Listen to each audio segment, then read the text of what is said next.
Hello, welcome to Books and Brews, the place where beer and literature meet. With your host, certified Cicerone Michael Agnew. And Laura Mosica, author of the Bluebells Chronicles. Each month we invite a guest author to read their words and talk about writing while sipping beers specially paired with their work. Today's guest is Sharlene MacLaren. So sit back, pop a cold one, and dive into some books and brews.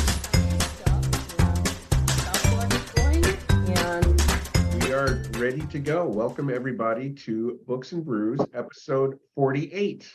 Yes, I indeed. looked on my computer to see what number it is. That's right. Also, we started our podcast in April. That means you are the beginning of year number 4, our podcast. Wow. No, we're finishing up 4 years, so you're actually year 5. So we're moving. This is the last of year 4 or the beginning of year 5? That's a good question, because remember, we started in April and uploaded Lauren Nemi's interview in April, but then somehow we ended up having to film in March, but upload in April. So I think you might be right. I think technically, yeah, of course, because 48, you're the end of year number 4. Yeah, So 48 months. That 4 times 12 is 48. that is indeed. Isn't math amazing? Well, as Charlene can tell you, because Charlene was just on Facebook, my exciting news of the day that has left me actually shaking until about 10 minutes ago. What's that? I have had a more exciting month than schlepping manure. Can you believe that? Wow. Wow. Our rabbits gave birth today. And so I went out this morning and we knew it was coming, because the first thing I saw when I walked out was the cage was all full of fur. And, you know, in my growing, still very small, but growing knowledge of farm life, this is what they do before a rabbit gives birth. It starts pulling out all its fur to make a nest. And so I walked out there and the cage was full of fur. And wow. So I looked around and I saw this little tiny, actually it was bigger than that, about that big. And unfortunately it was dead. And then we had to go out in the course of How Was Your Month? We had a fender bender a few weeks ago, so our car is in the shop. And so we had to, the insurance paid for one car for a month, but then we had to run out and exchange it because all the parts are in to fix our car, but it's going to take another week to actually finish the job. So we had to run out, exchange rental cars. We came back and there was a live rabbit in the cage. Oh, nice. That was very exciting. If anybody wants to see it, it's public on my Facebook page or it's on my YouTube channel. And I'll probably put it up on our channel too, just since I'm talking about it. But it's youtube.com/harp writer, HARP, as in playing a harp. Those are up if anybody wants to see what a brand new, less than an hour old New Zealand white rabbit looks like. Huh. Nice. Well, that's fun. Yeah. Exciting news. Yeah. You're like a mother again. I know. Or is it more like a grandmother? I guess maybe. Yeah, that's my exciting news. Have you read anything this month, Michael? Nope. I didn't do so well this month. I tried to read this Star Spangled Crown that my son gave me for Christmas. It's a very unique book. It's the author's name is Charles A. Colum, and the character's name is Charles A. Colum III. And he's writing as if he's writing his own ancestors' story of the breakup of America and all this stuff. And it's hard to read because it's written as if it's a historical textbook, and yet it's fiction. Mm-hmm. And then the only other thing I've been reading my Kokoro books. Ever done these? What is it? It looks like a crossword, but it looks like a crossword puzzle. But with numbers.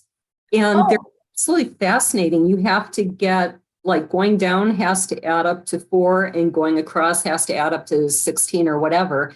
And you can't use the same number twice. So Yikes. It's That a would not be for fascinating. me. That would not be for me. Yeah, I usually can't do them, but I've actually managed to do a couple correctly without making any mistakes this time. So I'm Wow. getting sharper with all the shoveling. I don't know. I really hate puzzles. I I have like word puzzles. yeah, I have a real love-hate relationship with them. So, the question of the day, Who is our guest? today we have with us Sharlene MacLaren, although you go by Shar, right? That's correct. But Charlene is fine too. Okay, so Sharlene was born and raised in West Michigan. She attended Spring Arbor University. I'm sorry, I didn't put the space after the period, so I'm about to talk and run on sentences. I have to look ahead. Upon graduating with an education degree, she taught second grade for 2 years and then accepted an invitation to travel internationally for a year with the singing ensemble, which I'm really interested in hearing about. In 1975, she returned to teaching and married her childhood sweetheart. They have raised 2 lovely daughters, both of whom are now happily married and enjoying their own families. Retired since 2003, after 31 years of teaching, Shar loves to read, sing, travel, and spend time with her family, in particular, her wonderful, adorable grandchildren. So welcome, Sharlene. Welcome. Thank you. Thank you so much. It's great to be here. It's a pleasure to have you. And we always end up having fun. Yeah, good. I So, love fun. what is your first beer, Michael? So the first beer is Sapporo Black Lager. I chose this because it's in this first reading, you're getting news out of Japan. So I thought it should be a beer coming out of Japan. And although it's not necessarily bad news, it's troubling news, let's call it. And so I wanted something a little dark, overcast to convey that sense of trouble coming from Japan. Right. So Sapporo Black Lager. It's a sort of a German Schwarzbier style. So not overly roasty, not roasty like a stout, but crisp, clean, like a lager. So I don't have the beer in front of me. So. Oh, you don't. Cheers. What I was able to find, in case there's any new listener, and I'm sure there are at least 1,000 new listeners this month. Michael is down in the Twin Cities, and I am up here in snowy Duluth. And so I'm not always able to find the same beers he does, but I go to usually these days to, I think it's called the Royal Bottle Shop and Beer Cave. And I know I told you his name a couple months ago or a month ago. He is so incredibly knowledgeable and helpful. And tell him what beers you picked. And if they don't have it, he finds something that's very similar. He sent us to Hoops Brewery in Duluth to find a black lager because I think it might have been the Sapporo. He said they had literally until a few days ago, and the last one was just purchased. So cheers. I have a black lager, but not the Sapporo. Yeah, but Hoops would make a good black lager. So I do like them. Yeah. When I looked at it, I would. So it was possible that you wouldn't, because black lagers, the Schwarzbiers can be a little bitter. They're more bitter typically than like a porter or a stout. And it is a little bit. It probably wouldn't be my first pick over a porter or a stout, but I don't hate it as much as I hate some beers. It is still malt forward, so. So in the infamous words from the movie Blended that I love, that's progress. And Sharlene, we are ready for reading number 1, which All right. for Mr. Griffin. All right. So I will be reading from my newest release. I don't know if the writing is backwards to you or not, but it's perfect. Okay. This is The Mercy Tree. And basically it's about that starts, I'm gonna read a section from that's just right after the prologue, in which it's like 10 years later. There's a prologue in the book where he is at the docks, getting ready to get back on a ship and come back to America. He's a soldier. He's been in Tokyo, Japan. And while he was in Tokyo, Japan, he had a very brief affair. And he was married at the time and had a baby he had not met yet. So now it's 10 years later, or 9 years later, and he is married happily.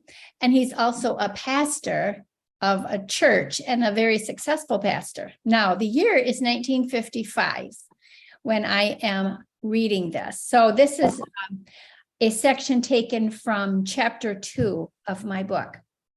And it starts out with a letter from a woman that he met while he was standing in line, getting ready to get on the ship that would take him back to America.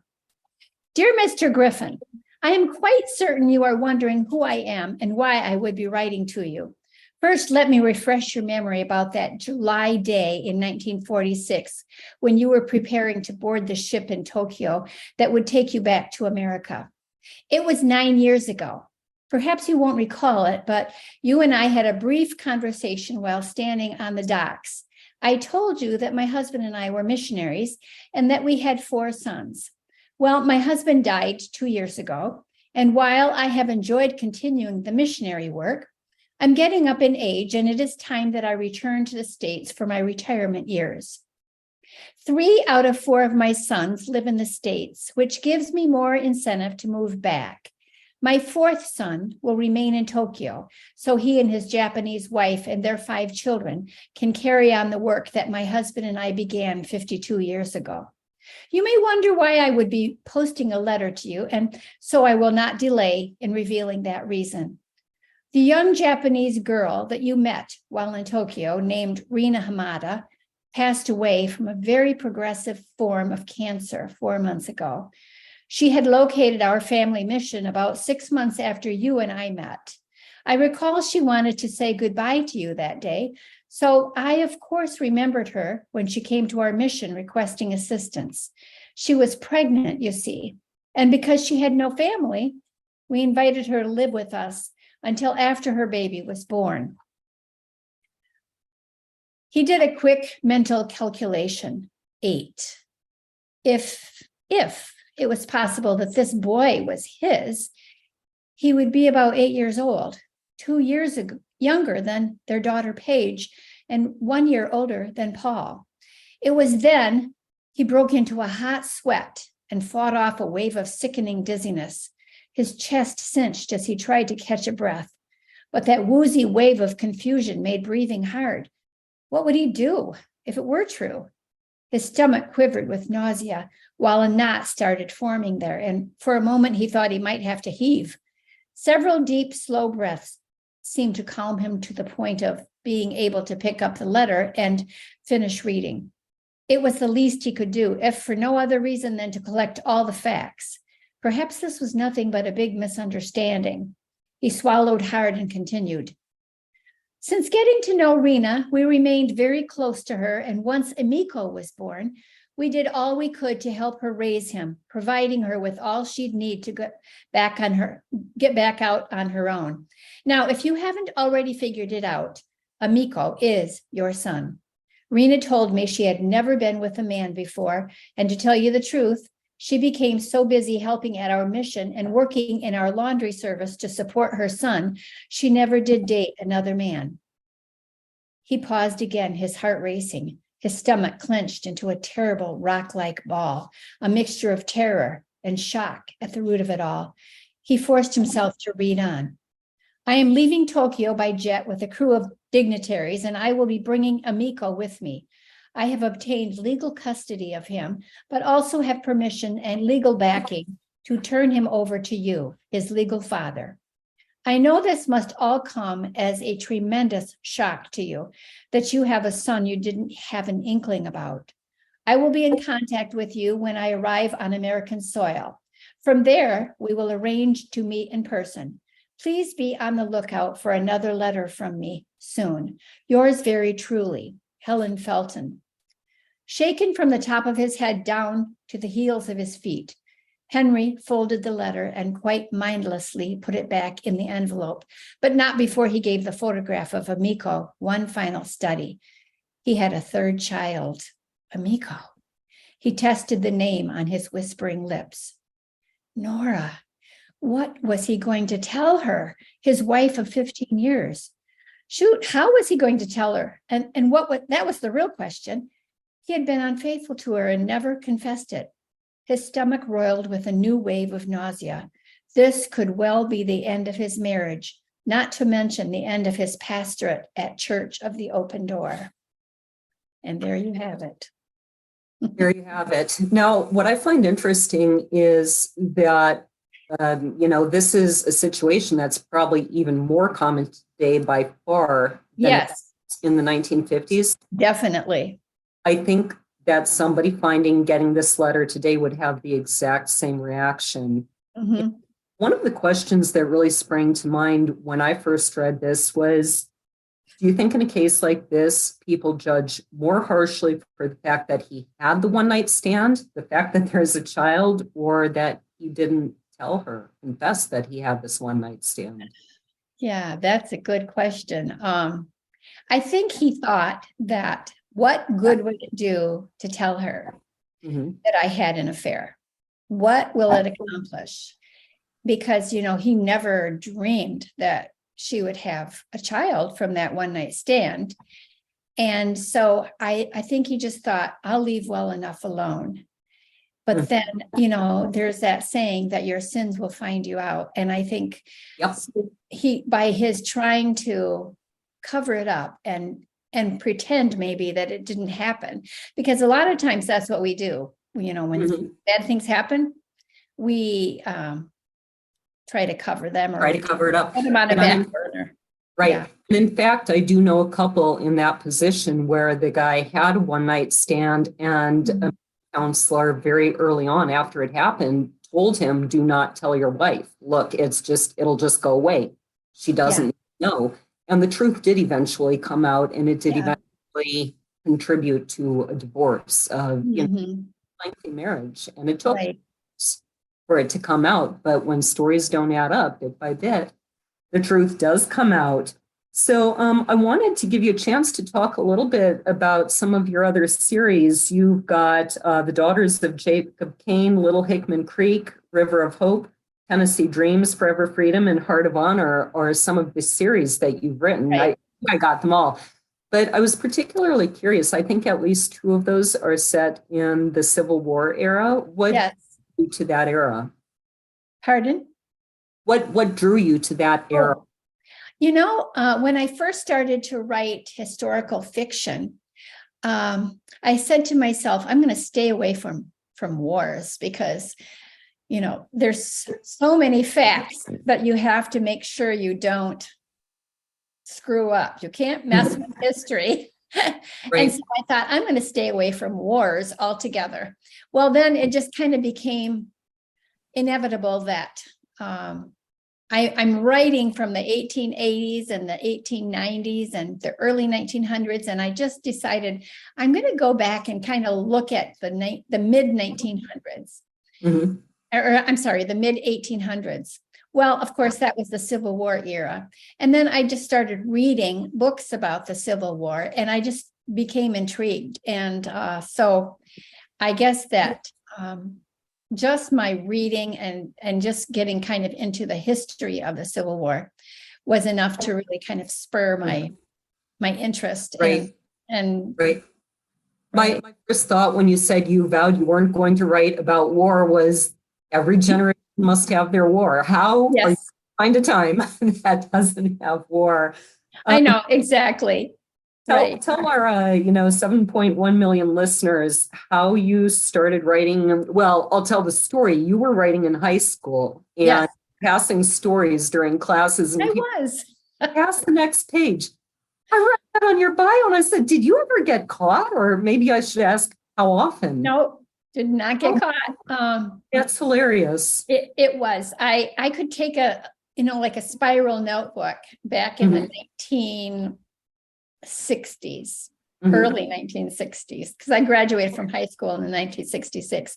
So I would say in 1964, 1965, that was when I was starting to write longhand and I just wrote high school romances, high school stories, making them, like about dances and, this kid is left out and this kid is this, and, and there's all this feeling of inferiority and popularity and who's popular and who's not and all of this stuff. The things that matter in high school. Yep, things that matter in high school. And my classmates, the girls, that is, really enjoyed my stories. So I wrote about 3 or 4 of them. And can I ask you one last question before sure. we run out of time? Technically, we're a minute over because I want to talk very carefully. Sure. But you have a very interesting story about how you started writing professionally, because you only decided to do that, right. 20 years ago? Yeah. After high school, I just dropped writing altogether. I went to college. I didn't have time to write. And then I'm also musical. So I'm a vocalist. And so that became a passion of mine too, just singing. And so I traveled with a singing group and then I got married, and then I taught school, and then I started raising children. And so I had all these other things that took up my time.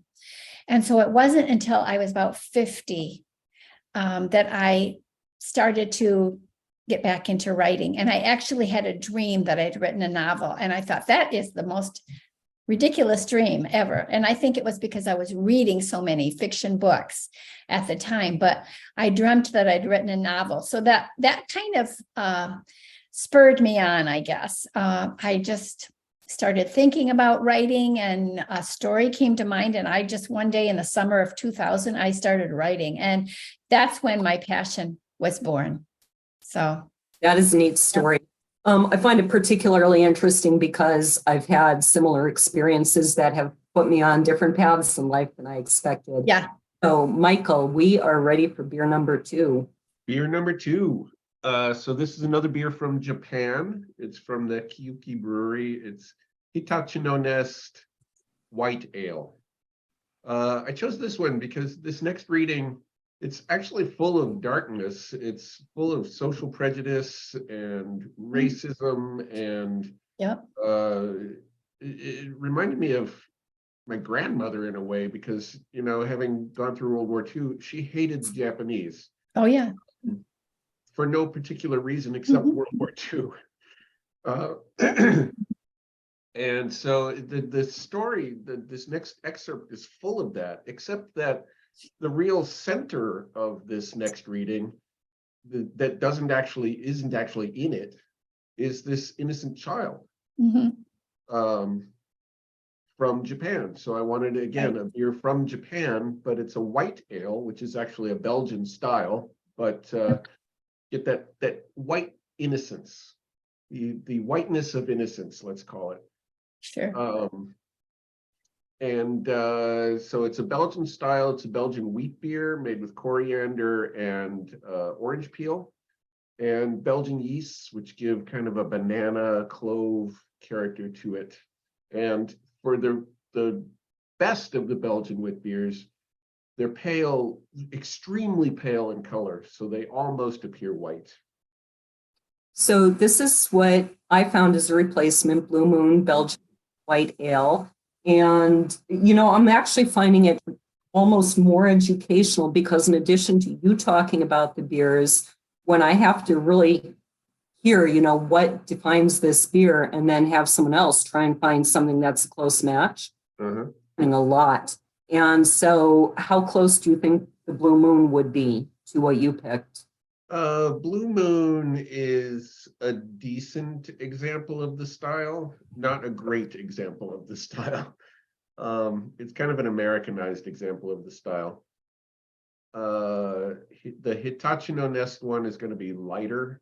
Again, I don't have that beer in front of me because I haven't seen Hitachino Nest beers in Minnesota in forever and ever. I think I'm wrong. I think that was the one that they said they had for 6 months, and it just sold, I don't know, a couple days before I went in looking for it. So Really? Because I haven't seen those Yeah. beers here forever. yeah, Usually well, when you got them here, they were pretty badly treated and not very good to begin with. wow. So we're ready for reading number 2. Cheers. All right.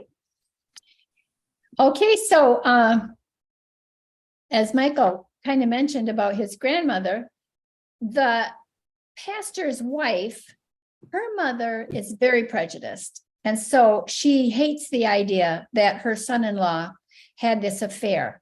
And so I will pick up from the point at which Nora, the wife, tells the mother about this son. Mother, calm down.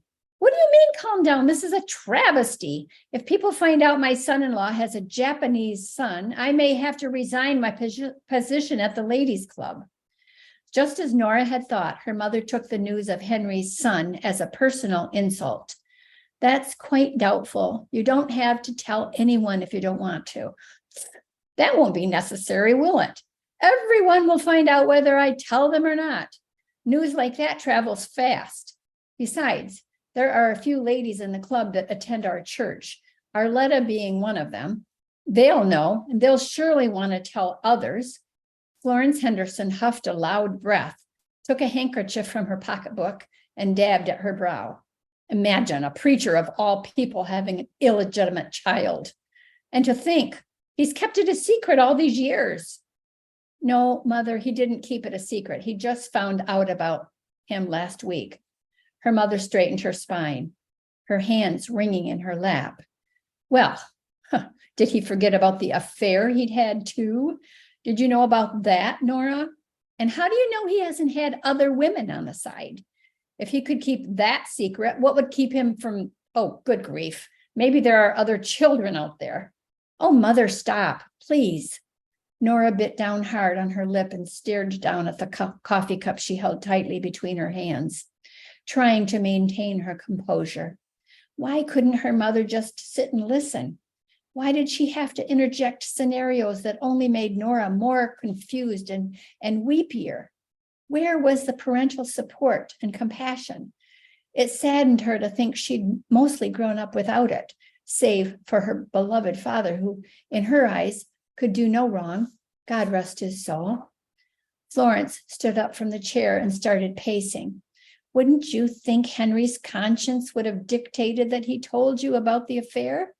Had you known, at least you could have been partially prepared for this boy. Good grief. I hope he's not going to live with you. That would be a disgrace. Talk about creating a scandal. It's bad enough that Henry will probably visit him from time to time. Oh, do you think he'll do that? Visit him, I mean? I don't know, Mother. Her mind started spinning. Well, I should hope he'll go through with the adoption you mentioned and then never have to deal with this dreadful situation again. That, of course, would be the best all-around solution. For you and me, perhaps, and the church, I suppose. What do you mean you suppose? Of course it's the best solution. It's the only solution. Mother, I merely told you so you could be informed ahead of time. As I told you earlier, Henry's going to tell the congregation on Sunday. The final decision as to what to do about this young man will rest with Henry and me. You'll just have to accept that.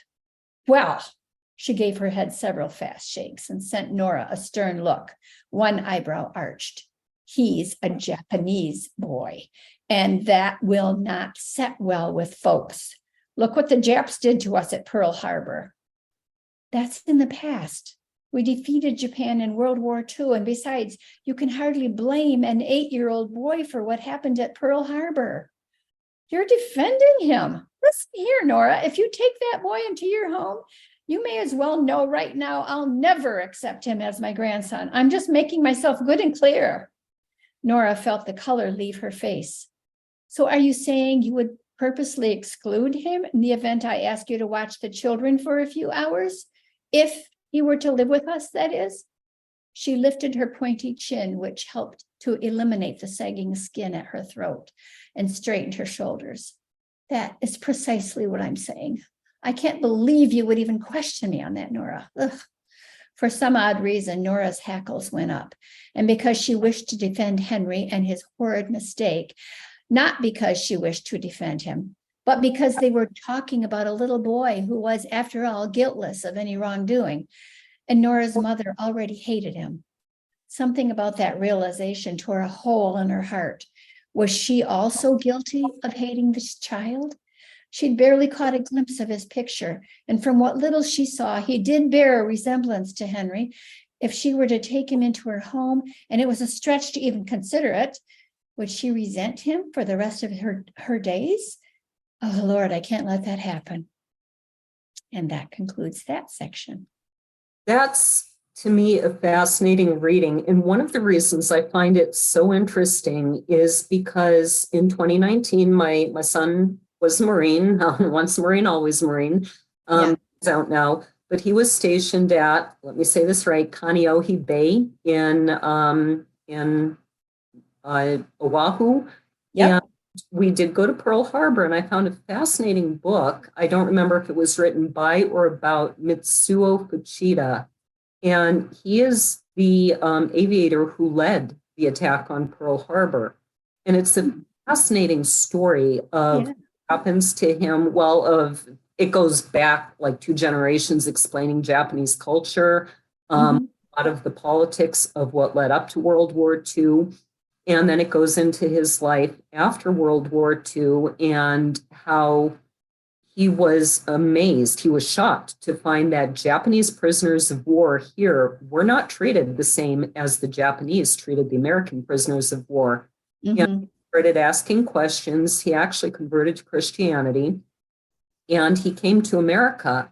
And I think it's in my notes here, 1952. So not very long, less than 10 years after the war ended. And he started touring the United States and giving talks. Wow. Not surprisingly, he was a little concerned about his reception. I mean, he was the lead aviator. He killed, hundreds of people, and, if not thousands. And he was amazed to find that Americans were actually extremely forgiving of him. And I think he saw that, he regretted his part. He had come to understand more about the politics on both sides, about the people on both sides. Sure. And, even people would come up to him and say, my son died in that attack, and yet they were so forgiving of him. Wow. And Florence is obviously not in the same place. And one of the things that kind of made me wonder, is she more upset that it's, an illegitimate child and she's just taking it out on the fact that he's Japanese? Or is she more upset that he's Japanese? Are you talking about Nora's mother? Yes. Yes. That's a good question. I think it's a little of both, actually.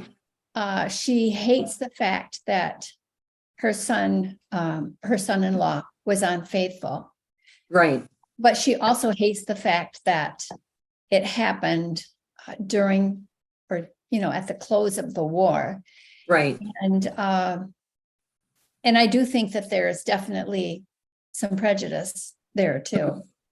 Yeah. And I have no doubt that there were plenty of people like Florence, I just an interesting juxtaposition between, I have to look at my notes, Mitsuo Fuchida's, Michael, you would probably know better than I. Am I pronouncing that even remotely correctly? Mitsuo Fuchida?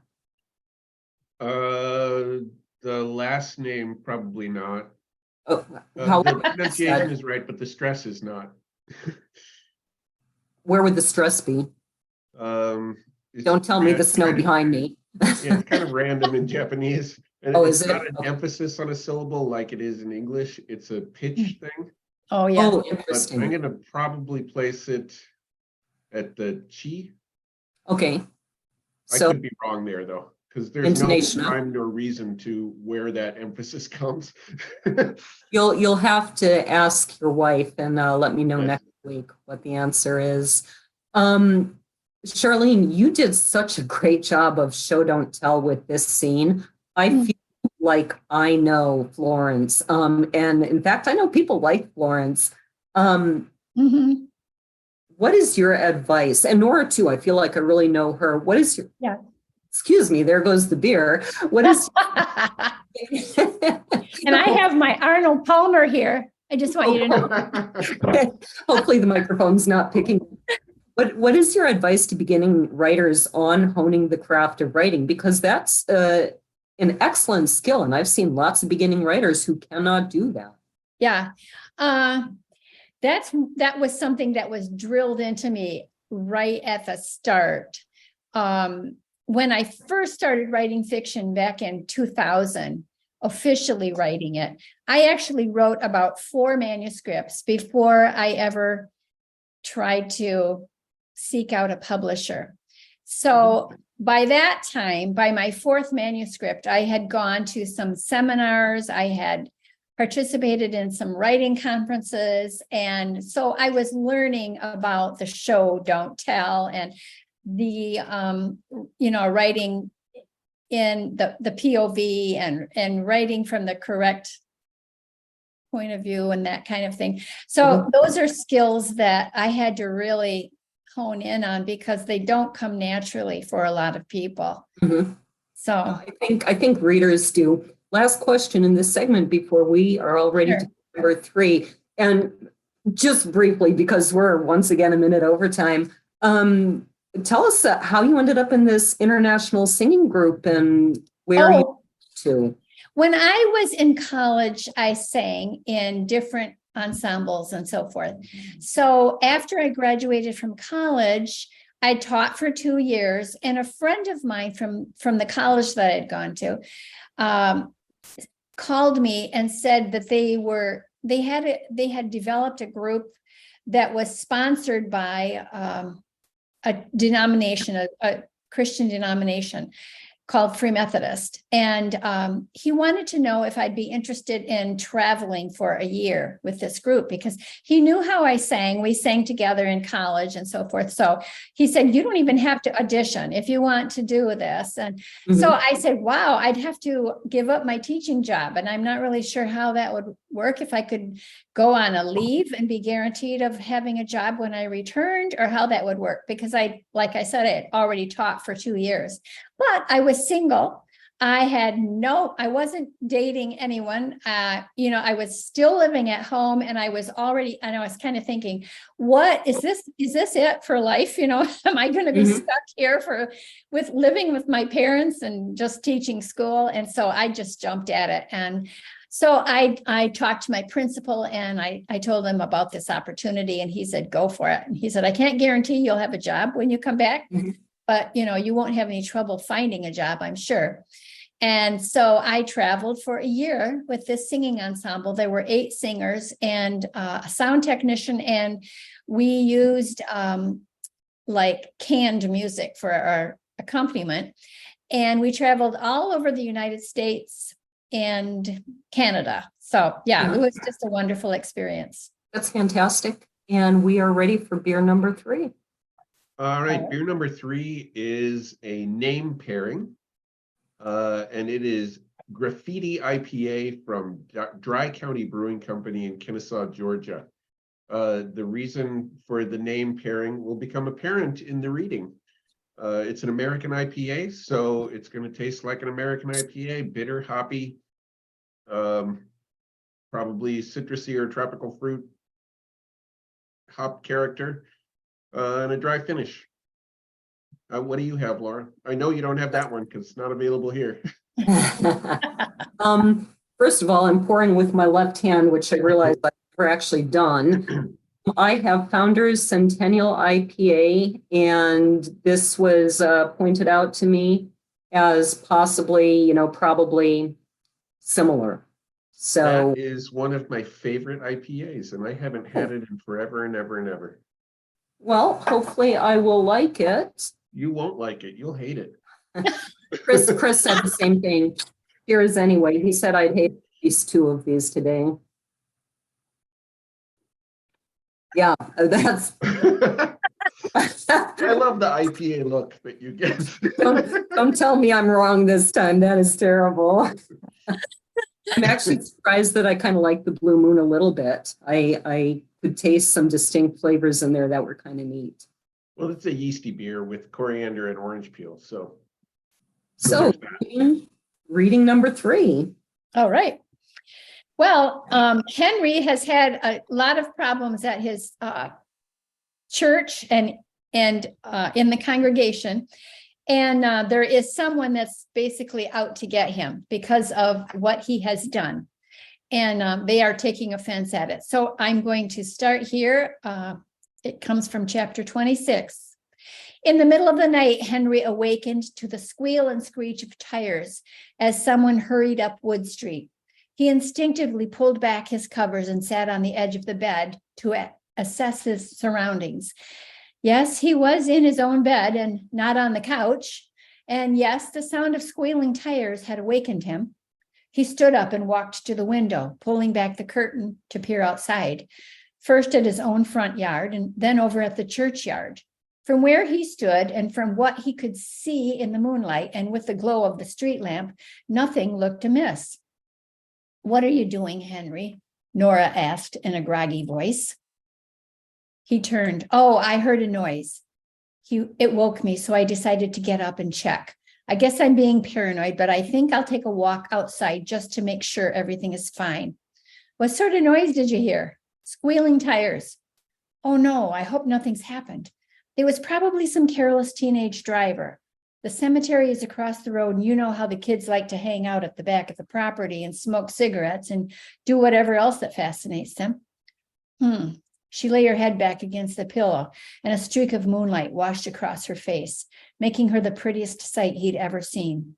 He wanted to tell her, but right now the shriek of tires had him curious.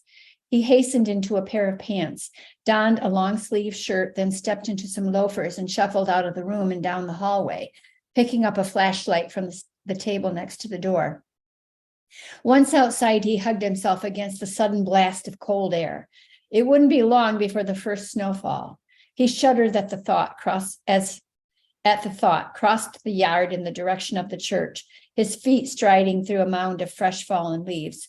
Just 2 days ago, he and some volunteers had raked all the leaves into a pile and then had a bonfire. But now here he was, wading through a mountain more of leaves. As he walked, he remained alert and glanced around. It was a still night, no sound except for the crunching of dead leaves under his feet and a couple of barking dogs. Now and then a car whizzed by, but aside from that, there wasn't much to report. A full moon and 1,000,001 stars glistened in a coal-black sky. Mindlessly, he flashed his light around and seeing nothing, started to turn until something caught his eye. Some sort of movement in a bush tucked up against the front of the church. What was it? He shivered from head to toe. "Who's there?" he called. "I don't want any trouble. I'm the minister of this church.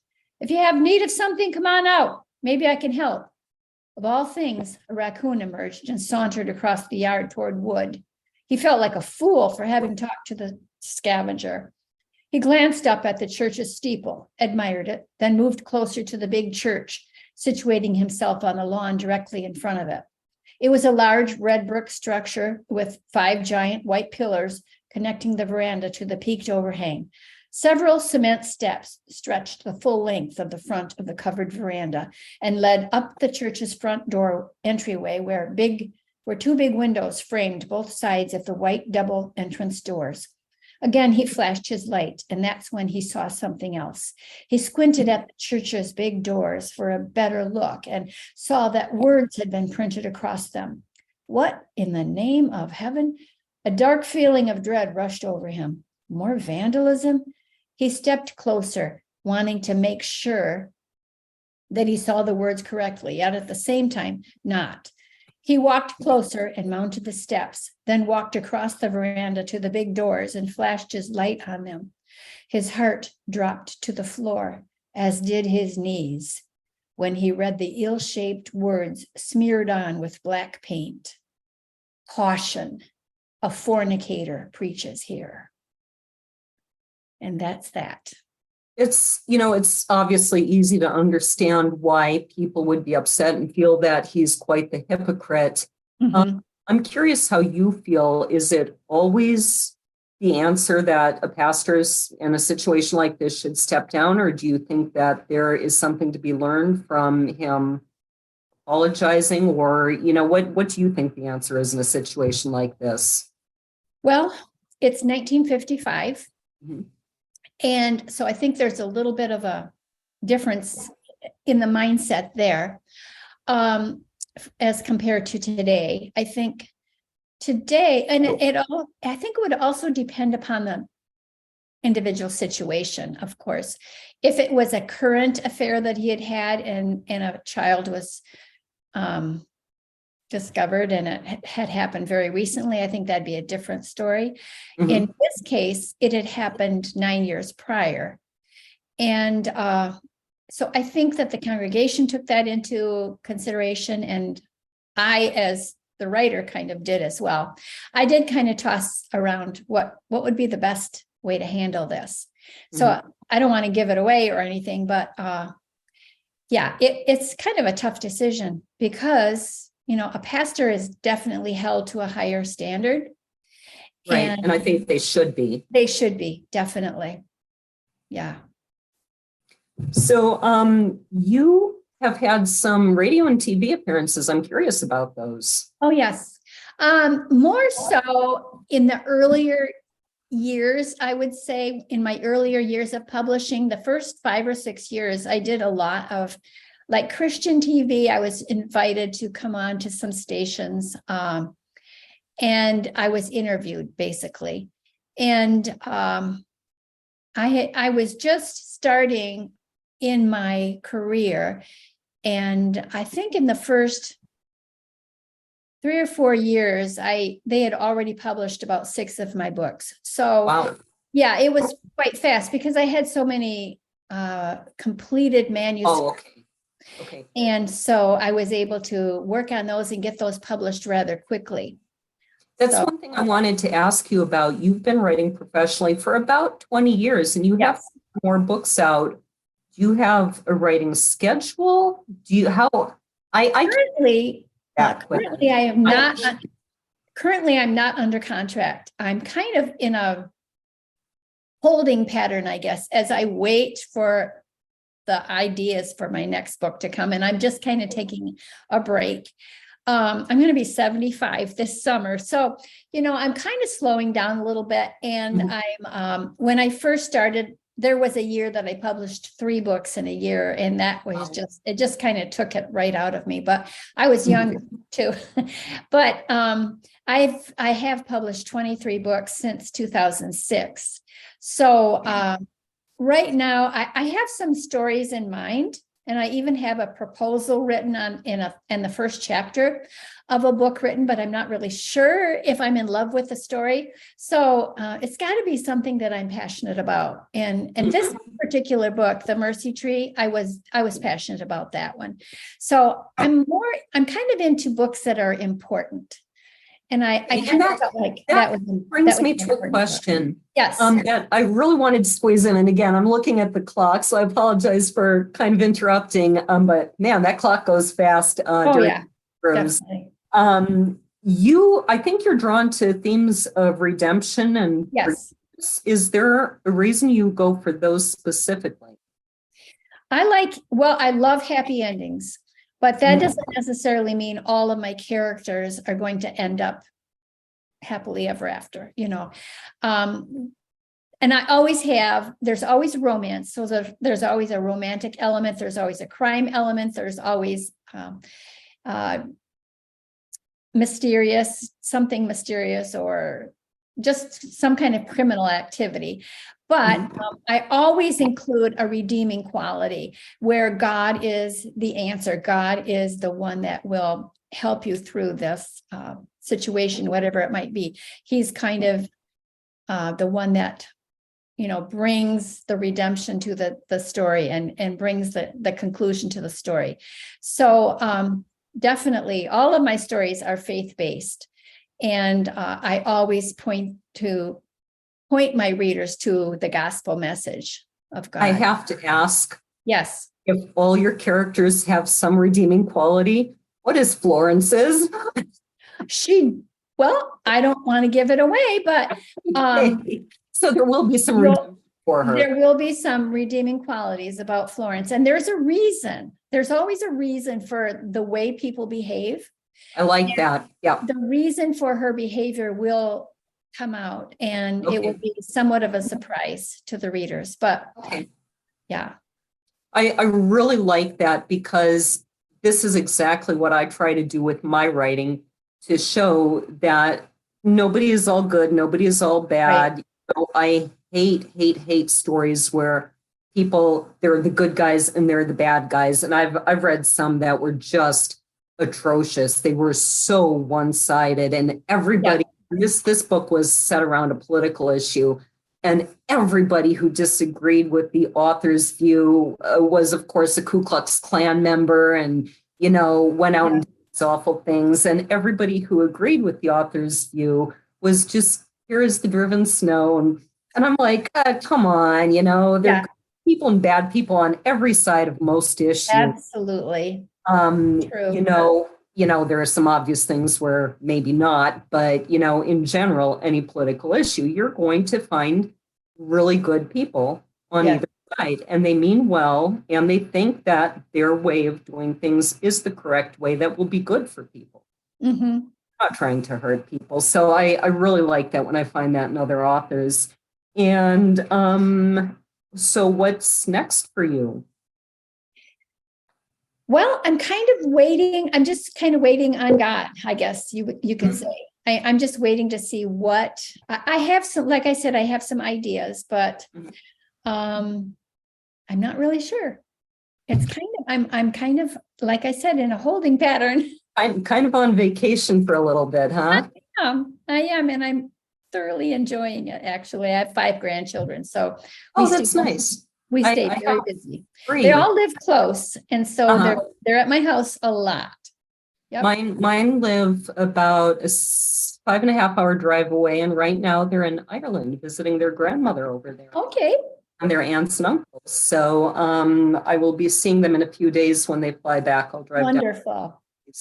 Yeah, so it's they're adorable. So anyway, I think that we are at that time of the show where I ask you to give links to where people can find you online.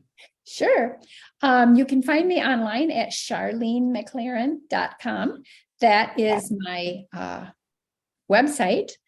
I also have a very active account on Facebook. I have I try to keep it under 5,000 so that I can add friends to my Facebook account. And I do have a group page too, called Sharlene MacLaren and Friends on Facebook. Then I'm also active on Instagram, and I have a Twitter account. I'm not very active on Twitter though. But it's kind of a cesspool sometimes. Oh yeah, I got tired of it. Just as well.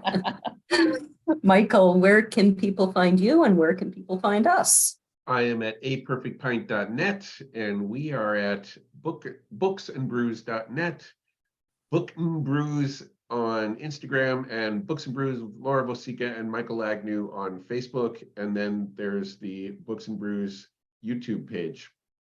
Right. Yeah. And I think I managed to give it an actual name. They're letting people again, but I can't remember what it is. It's something like Books and Brews. Something like that. There are a few YouTube channels called Books and Brews, and so ours is the one that you can see the two of us standing by a sign of the two of us. It's kind of like looking in the mirror sort of thing. I am at lauravosica.com. Chris and I actually do have a website called chrisandlaurapowell.com. But we have not updated that in forever. I'm at facebook.com/laura.vosica.author. And what else? Oh, I have a YouTube channel called Harpwriter, HARP. So any upcoming events, Sharlene? Well, not public related, but I'm going on vacation. That's exciting. We are going to Alabama, our family of 11. And we're leaving, my one daughter and her family are leaving tomorrow, and we're leaving on Friday with my other daughter. So exactly what's going on in Ireland. A group of them went maybe a week ago, and then my son and his family went just a couple days ago, and they'll all meet. Wonderful. Oh no, I shouldn't say this. I seriously hope my former mother-in-law ever listens to this, but if she does, I might have blown a surprise Oh, party. no. I hope not. I forgot. They're going for her birthday, Oh, and dear. yeah, That's which wonderful. her birthday isn't until May, and I don't know if this was meant to be a surprise to her or not. But actually, my former husband and my youngest son went a few days ago, so I'm sure she already knows they're there. Yeah. And if it was a surprise, Mary, I apologize. Please have it anyway. Michael, do you have any events coming up? Not public ones. I do, for the first time in what, 2.5 years? Woo! I'm so excited. So first of all, I want to say, if you'd like to be on the program, we're more or less booked up till November, but please contact us. Probably easiest to find me at my author page. We do have an email, but I don't think either of us ever checks it, do we? I get mine, and I get the ones that come to the Oh, main, okay. but Okay. it's mostly just invoices. Okay. So I think, is it booksandbrewslive@gmail.com? No, it's booksandbrews.net. No, what is our email address? There's Laura Vosica at booksandbrews.net. There's Michael Agnew or Michael at booksandbrews.net. Okay. And then I think there's info@booksandbrews.net. Okay. So anyway, I actually do have upcoming events. I am taking part, excuse me, there's the beer talking again, on April 16th, which is a Sunday, 6 p.m. And that is through, oh shoot, I should have written this down, Minnesota Television Network. And a poet I know from the Twin Cities named Brian Palmer are running this. So I will be one of 4 featured guests. So if you're dying to hear my poetry, there is a Facebook link, and you can find that through Minnesota. What did I just say? It's called Minnesota Television Network, or at my author page. You'll find it posted there. And for the next Saturdays, I will be selling my books and our chicken eggs at Maker's Market at Hoops Brewery up here in Duluth. So if you're dying to buy my books or my chicken's eggs, and these eggs are huge. Wow. Some of them look like small goose eggs. I don't know. Wow. We're doing right, but some of these, we literally can't close the egg box. Some of these eggs are so big. So you should come to Hoops Brewery and buy eggs. And you better have beer, because Hoops is good. Yeah, I enjoyed the black lager I had from them. Also, they give samples, which is really nice. So you can take a test free of any beer and see if you like it. You buy a pint. I really like Hoops Brewery, even though I'm not crazy about beer. And then I don't have a date yet, but I will be doing a pub talk at the Kiuchi Club up here in Duluth. And so when I have a date, I will put that out, and it will probably be a talk on writing or publishing or researching historical novels. So those are my events. And Who's our next guest? I am so excited about this next guest. And yes, I know I say that every single month, but it's true every single month. So as any of my readers know, my very favorite childhood novel was called In the Keep of Time. It was about 4 siblings that go up in a castle tower and come out in the wrong century. Sounds kind of like my books. This book was written by Margaret Anderson, and she will be our guest next month. So I have talked with her by email a few times over the years, and I went out to visit her in 2019. Which was a thrill beyond anything you can imagine, to meet your favorite author. And Sharlene, I hope you didn't want an award for the oldest author on our show, because I don't think she'll mind me saying this. She is 91. Wow. She is phenomenal, and I don't think she plans on slowing down. She has this amazing 5-acre garden. But I should probably stop talking and read her bio. Yes. It's a fascinating life. Although Margaret loved reading and telling stories as a child, she never thought of being a writer. Most of the books in her family's bookcases were by people like Sir Walter Scott, Jane Austen, and Charles Dickens, people who were dead, which is a bad way to write a book.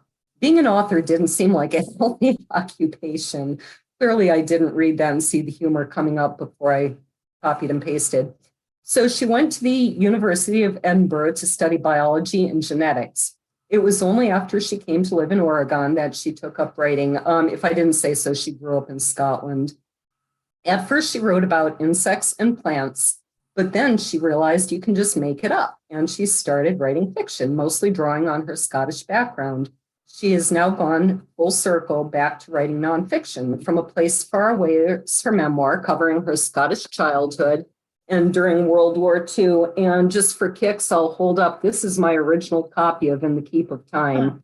All these years, all these moves, I've never lost it. And when I visited her, she gave me a whole bunch. There are more. I can't hold them all. She gave me a whole bunch of copies of her books. Oh, things are falling.